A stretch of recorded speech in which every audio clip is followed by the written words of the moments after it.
Okay, something that I've been seeking for a long time, I have come across. I have a 20-gallon compressor tank.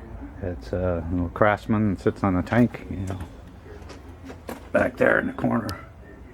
See that little red job back there? It only holds 20 gallons, so it makes it very difficult to use air tools such as grinders and die grinders and things like that, because they use a lot of air. And without air capacity, you just can't, you can run them for a few, maybe 30 seconds, and you run out of air and it slows down. It doesn't have enough capacity, air volume, doesn't have enough air volume. So I need a tank of some sort. I did manage to find this. This is a water pump pressure tank, reservoir tank, which would normally be full. It's got a bladder.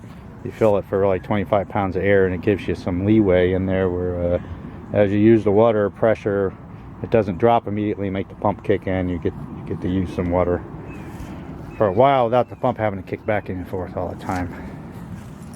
It's got a big funky drain fitting on the bottom,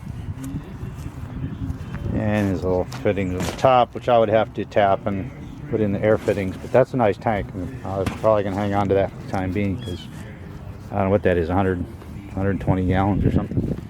Anyway, I came across this at a welding shop sitting out by the dumpster and said, hey, wonder if he'll sell it. So yep, for 50 bucks I got this thing.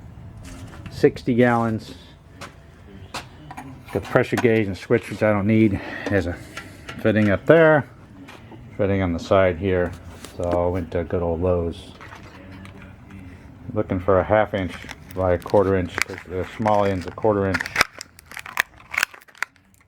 But they had these 3/8. Didn't have any 1/2 inch ones in the air pneumatic department, and so I just picked one up and said, you know what, maybe that's what it is. Maybe it's not a 1/2 inch. Lo and behold, I got the right size for there. And I need to have a coupling. Coupling has to fit my male fittings, which are what used to be called Type M fittings, but I'm not sure what you call them now. It's got the short little stub on them. So I took one of those with me to make sure I got the right one, because sometimes it gets tricky. That fits in there. No slop. I have some that will fit in. This will fit in the wrong kind of coupling, but it'll flop around in there so it won't seal. So I got to get the right one of those. So I put that, got that. That's a 1/4 inch. That's what goes on there. So beauty on that. Unfortunately, for ease of installation, it's not the same size here. This one has a, I don't know if that's a 3/8 compression line. So I went and picked one of these up just for the heck of it. This is got a 1/4 inch female and a, what is that? I don't know if that's a 1/2 inch pipe. Yeah, 1/2 inch pipe bushing. I'm going to pull this one and see if I can put that in there, and that'll fit the 1/4 inch, either a 1/4 inch male coupling, which was the easiest thing. I'll just put that in there, and we'll see what happens. I gotta yank that out of there and find out. Then I can pull this whole thing off, and I can just stick that gauge, because it's got the same size fitting right there, and I'll be ready to go. Let's see how it goes. Alrighty, so I lucked out. Indeed, I pulled the 1/2 inch. It was indeed a 1/2 inch pipe thread fitting. I'm not exactly sure what this dealie is, if it's a filter or something. Anyway, that's come out. I got a 1/2 inch by 1/4 inch pipe fitting, which will fit in the hole in there, into which I will stick this male fitting. Is going to go in there. Side over here, this 3/8 inch goes on there. The regular coupling goes on the outside of that. So air will go in, air will go out. Pulled the switch assembly. The gauge that was there will indeed fit into the 1/4 inch pipe hole. I had this hose made up some time ago for an air tank. Just a portable air tank that I had, which will work perfectly. I didn't realize it was this long. This is perfect. This will plug into my compressor, which will be sitting next to this tank. This is, of course, why I'm putting a nail fitting on there. This will plug in there, air in, air out.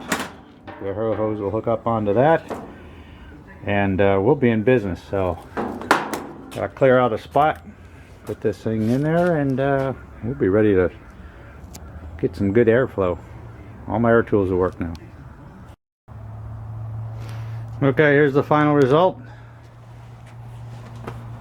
My 20-gallon compressor tapped in via air hose into the top fitting of the new air 60-gallon air tank. Got 120 pounds both sides.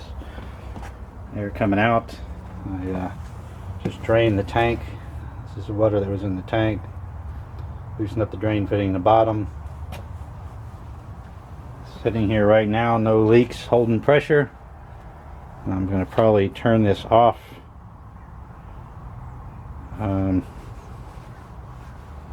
We'll see how it goes. Turn it off when I'm not around. It's in case one of these air hoses blow and it's going to keep running forever. But I'm not away from this very often. I'm back here every day, so I'll know if I hear it running. There's something up, so I think we're good. Now I got 80 gallons of air, and I should be able to use my air tools without any restriction now. So that is that, and haven't looked at there's a video about me repairing this compressor as well, I believe. Yeah. So resurrected compressor, salvage tank. That's the name of the game for me. We're good to go.